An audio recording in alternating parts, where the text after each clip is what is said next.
Hello YouTube, Dave here again. Today I'm going to be giving you my thoughts on the Lost Omens Monsters of Myth book. This is one of the latest in the Lost Omens series of products for the Pathfinder 2nd Edition role-playing game, which is a series of books that focuses primarily on lore and world building, but does contain some mechanical elements for the Pathfinder 2e game. This was one that I was really interested in when I saw that it was announced, and yeah, I can't wait to go through it and sort of give you my thoughts here. Before I get into that though, this book was sent to me by Paizo for the purposes of doing this review video, so I do want to thank them for sending this to me, but as always, they're not influencing the video, they're not scripting it or previewing it before it goes out. So the opinions that I express in this video are 100% completely and totally my own, but I do want to thank them for sending this to me because this was a book that I was very much interested in. So Monsters of Myth is essentially, it's kind of like a bestiary for not necessarily epic monsters, although a lot of them certainly are very, very difficult for a group of characters to overcome. But it's basically just more specific, unique creatures, ones that you can use in your campaign to actually build a campaign around. So this isn't just a regular encounter. This is something that you would really design an entire adventure around, or like I said, you can even establish an entire campaign around the hunt for and the battle with these monsters of myth. Oh, actually, I should just take a quick look at the back here. This does retail for $34.99 US, which is pretty standard for the Lost Omens books, especially the ones of sort of this size and thickness. But yeah, let's just go ahead and sort of get right into it here. Now, I'm going to be honest, I'm not going to try to say all the names of the creatures because, well, yeah. Although I've said that in the past and then I still tried and failed horribly, and if there's one thing I've learned on the internet is that there's no shortage of people that will call you out for mispronouncing a fictional name. So I'm going to do my best with ones that make sense. I'm pretty sure I can pronounce Mosquito Witch, so that one should be okay. But yeah, I'm probably not going to try too much. I'm just going to flip through quickly here, and then we'll sort of get to my thoughts as we sort of go through. Yeah, so like I said, the Lost Omens books are, primarily world building, and they tend to focus very heavily on flavor text. So when you get, these creatures here, like this one, which I'm just going to call sort of the Galarian equivalent to the Yeti, I guess. I guess it's not quite a Yeti, but it's sort of like a creature within that type, because it says right there, no, it couldn't be a Yeti, so good start. But yeah, so it actually gives you a ton of information, and this is sort of like folklore, or legend stuff that you can use in your campaigns to sort of establish the types of creatures that they may be going up against. In this case, this one here is considered to be, or most likely is the last of its race sort of thing. It's very, very cool. It gives you lots and lots of information to go off of, and it gives you the creature stat blocks, so you can actually use them in your campaign, as well as some other things that you can use sort of around them. So we've got the Pac-Man Initiate, which is a dedication you can take, so it gives you the dedication feats that you can select. They don't all necessarily have these options, but for ones that make sense, they include that. And this creature is also chaotic neutral, so this isn't just necessarily evil monsters that need to be slain. There could be other reasons for seeking these creatures out. So yeah, it's just, again, it's really, really, really well done, and yeah, it gives you information on sort of befriending the initiates, the Pac-Man Initiates. So just, again, really, really cool stuff. And then we've got this one, which again, I'm not going to try to pronounce. But the thing, again, I really like about this is that it actually gives you, for many of these creatures, especially the ones that tend to be more on the evil side, it actually tends to give you information on how to incorporate them into your campaign. So for example, this is a level 17 creature. So it's something that, you don't necessarily want to throw first level parties against, but if you want it to be a big part of an ongoing campaign, then there's information here on how you can sort of introduce or handle the creature, or knowledge of the creature and the items required, to defeat it, or that sort of stuff. from an early point in the character's progressions, and then sort of at the midpoint, and then essentially sort of getting up to the point where you're ready to fight it. Again, a lot of really cool information, but this is a great detail that several of these creatures do, is give you those sort of like suggestions for different level ranges if you want to incorporate the creature into the campaign. And like, again, you just like foreshadow it at like first through, you know, sort of like the low levels, and then finally it becomes a more present threat as the characters sort of progress into mid levels, and then finally you reach the point where you can take it on. It's just, again, really, really great amount of information here, and again, it's just really, really well done. Desert's Howl, this one's actually really cool as well, and there's just some really awesome, and again, we've got the different campaigns. So this one here, Desert's Howl, is a creature level 19. Chaotic, evil, just, again, awesome stuff here. We also get the Stalker's Spawn. So while the Desert's Howler is presumed to be unique, given its inexplicable origin, there have been reports of creatures resembling it that stalks the sands. So again, these are sort of like lower level things that you can throw at the players to let them know that like this creature is definitely very real. And I don't know, it's just I love the details that they sort of put into this. And we got the Father of Linnorworms, or Linnorworms. I think it's really, really cool stuff in here. I'm just going to flip through. If you want to pause and look at any of this stuff any closer, then you can certainly do it. But again, there's just so many like cool creatures in here. I think they did an awesome job. Now, this is one of my favorite sections here because they have Kaiju, and there was, I think it was Secrets. It was Secrets of Magic, or it was one of the more recent Pathfinder 2nd edition books had a spell for summoning a Kaiju. So Kaiju, basically, they're like Godzilla type creatures. So you got like Godzilla and kind of like King Ghidorah or Rodan, or was Rodan one of the two-headed creatures? I'm not really up to snuff on my Godzilla lore, but these are, you know, different creatures, so that they're, you know, legally distinct and not infringing anything, but you still sort of get the idea. So what's actually kind of cool about this section is like a group of just regular player characters, even high-level player characters, going up against something the size of a, you know, creature like, you know, like, well, again, I hate to keep referencing this, but something the size of like Godzilla. It's not really going to work. I mean, like, this creature can literally just snuff out a high-level character just by crushing it with its sheer weight. It just has to step on it, and that's basically it. So the cool thing about this is that they actually, oh, there it is, Mogaro.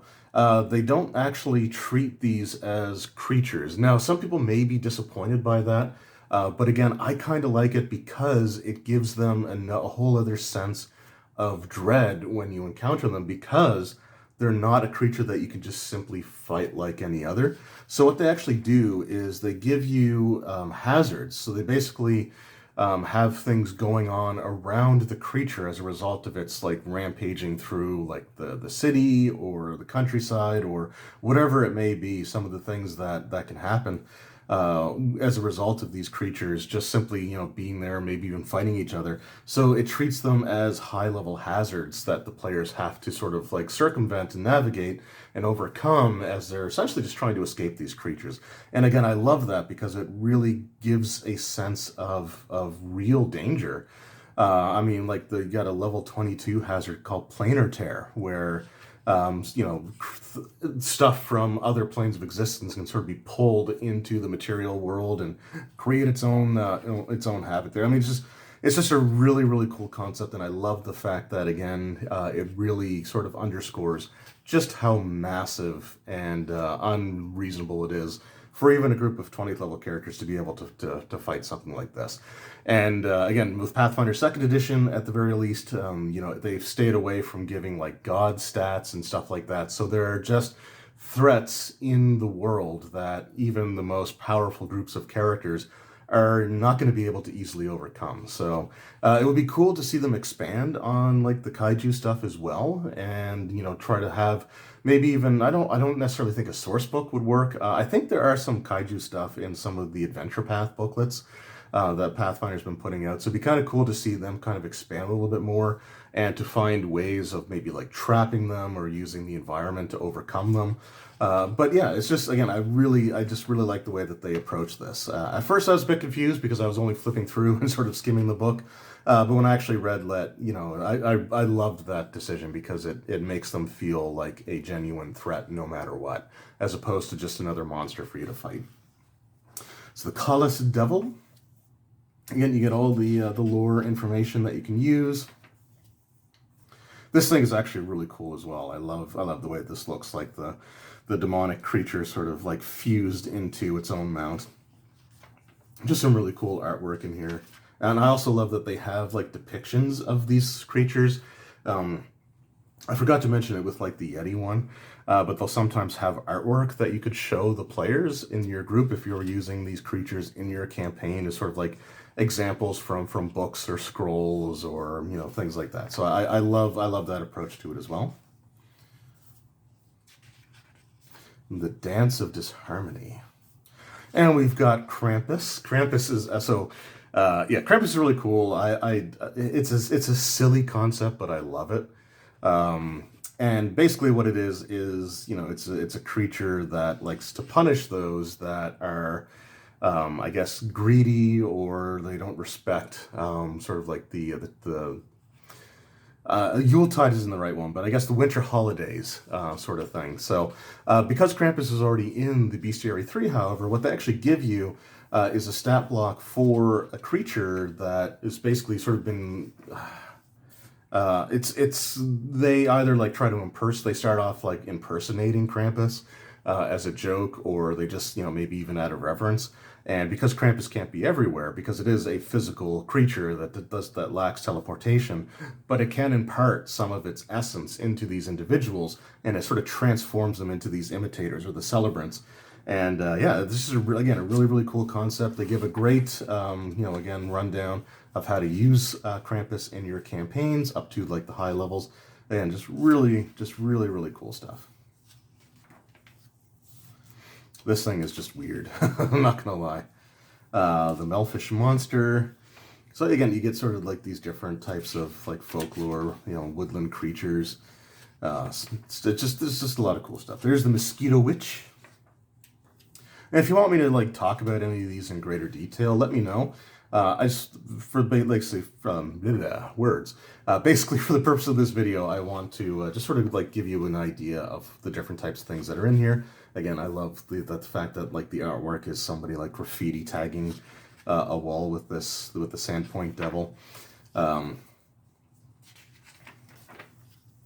there we've got like the Spectra. Just so cool. Like there's just a lot of really great stuff in here.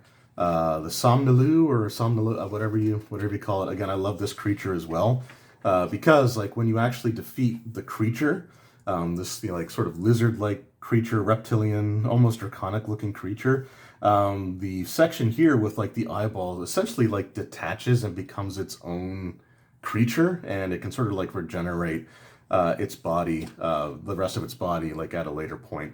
So it's one of those cool like creatures. Honestly, it kind of reminds me of a Zelda boss, where like you defeat the monster and then like the eyeball sort of comes to life and, you know, does its own thing. So I think that that's really cool. And of course you get some really interesting spells to come with that. Spring-Heeled Jack.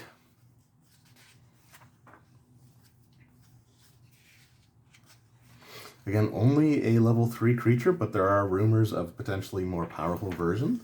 And I'll touch more on that actually in a moment, but again, just some really, really cool stuff in here.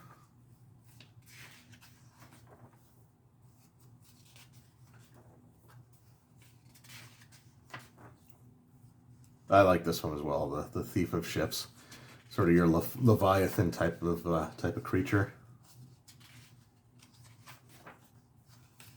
Again, we got our campaign breakdowns. Even though this is a lower level creature, I like the fact that there are guidelines for using this for higher level characters.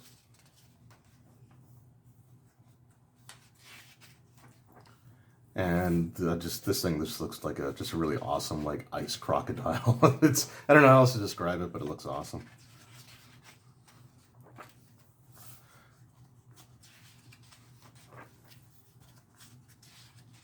and then this sort of like sentient construct. And then we get our open gaming license, glossary and index, or open gaming license. And yeah, so there we go. So like I said, again, if you want to know anything more specific, or if you want me to do like a video talking about my favorite like top 5 creatures or whatever from that, I'd be more than happy to do it. I think, Krampus is going to be in there somewhere. So I guess if I were to do that list, I would keep it kind of low. But I really like this book. I mean, the Pathfinder Lost Omens series, and I know I've said this in pretty much every one of the Lost Omens book reviews that I've done so far, but I love the amount of like world building that goes into this. There's other, books along these lines that I've seen from other role-playing games or previous editions of other role-playing games, where basically each creature only gets like its stat block and maybe a couple of paragraphs worth of information. Whereas this gives you, in a lot of cases, well, in every case, it gives you sort of like a background of the creature, the folklore that surrounds it that you can incorporate into your games. But a lot of them will actually give you ideas for incorporating the creatures at various points throughout a campaign. So I love the amount of detail that sort of goes into that. The creatures are unique, they're interesting, they're well designed, like they look visually, kind of impressive or nightmare inducing. It's just overall just a really well done book. But my favorite aspect of this book is that it doesn't focus on just like the high level world ending type of creatures. There are definitely creatures in here that fit that description, that are like their CRs are in the very high teens or in the low to mid 20s. But you also get, these folkloric creatures, these mythical creatures that the players may have to face or go up against, that are as low as like a creature level 3, so that in theory, really even a first level group of characters might actually encounter and fight one of these creatures. And if you wanted to run like a monster slaying campaign, like these mythical creatures, and have the party sort of like research them, hunt them down, and eventually like take them out sort of thing, using that like level 3 creature to start off with like very, very low level characters and sort of build your way and progress through the book, I think is actually a really, interesting concept. And it's a campaign that I think would be a lot of fun. It would be essentially ideal if you're running like one-shots and you just want to run like a series of one-shots to go through it. But I love the fact that there are creatures of like level 3 and 7 and 10, and it's not all just like level 18, 19, 20, 22. There's a really solid mix of everything. So it doesn't matter what level your players are, there's things in this book that you can incorporate. And again, there's some great steps, like I said. If you wanted to introduce a high level creature for a lower level group and just sort of like let the players know that this is out there, like it gives you the information that you need for that. And that's just, again, a great, detail or a great, bit of information that a lot of these types of books don't necessarily really focus on. They just give you, like I said, the stats and like a little bit of maybe 2 to 3 paragraphs of information so that the whole thing takes only 2 pages each. So you get a ton of stuff here. And that's the Lost Omens series of books has continuously impressed me with like the quality of the detail and everything that goes into it. Just the creative energies that you can tell went into this, the thought process, the decisions that they made, again, to incorporate lower level things as well as like campaign outlines or some suggestions. It's just, again, I'm really impressed by this.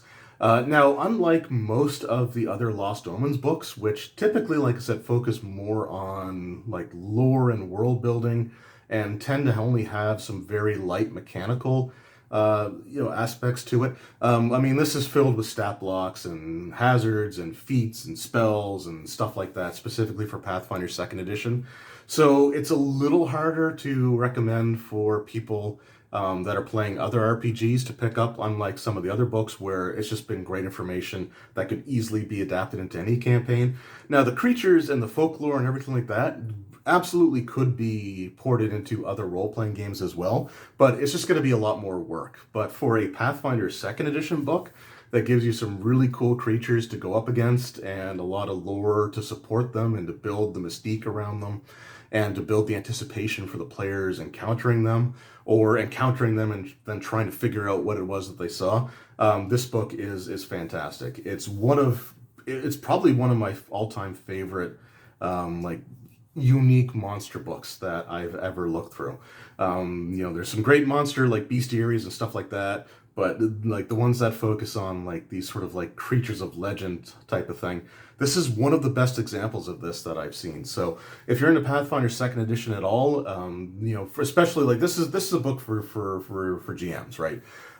This isn't really something that I necessarily recommend for players because I don't like players having access to these because it can spoil the mystique. And I've played with individuals who would bring their monster books to the table, and when I describe a creature, if they thought they knew what it was, they would look up and see what it was, and it was not a fun time. So this isn't really a book for players, but if you are running Pathfinder 2nd Edition, especially if you love homebrewing stuff and you want some cool creatures to throw against your players, then this is a fantastic pickup for you. You know, I think you're getting a lot of valuable information for what you're paying for, and if nothing else, it's just an amazing read, and it may inspire you to create your own sort of mythical creatures, and you can sort of use the outline or the sort of the template that this book provides for you with like the lore, how to incorporate, and you know, the like the stat blocks or things that you could provide based off the creature, like feats, spells, items, anything along those lines. I think this is a really, really well done book, and I can't recommend it enough. But again, for game masters, primarily for Pathfinder 2nd Edition. But if you like saw some cool creatures in here and you like to sort of like again homebrew or make your own things, then this could be a great book for you regardless of what role-playing game you're playing. But for 2nd Edition Pathfinder game masters, this book is way up there in terms of my favorites for the role-playing game. So anyway, let me know in the comments below if any of you picked up the Pathfinder Lost Omens Monsters of Myth, and if so, have you incorporated any of the creatures into your campaigns? Have you had to use the sort of the suggestions for different leveled parties based on the creature's level? Just let me know what your experiences with the book have been so far, or just what is the favorite like mythical creature that you've created for your own campaign. I'm sure you guys have come up with some really amazing stuff, so let me know that in the comments below. Anyway, thank you guys very much again for watching. Thank you once again to Paizo for sending this book to me. It's fantastic. As always with these Lost Omens books, I'm constantly never disappointed and constantly amazed with these books. So thank you very much, and thank you everyone who takes time out of their day to watch this video. It really does mean a lot to me. And until next time, take care.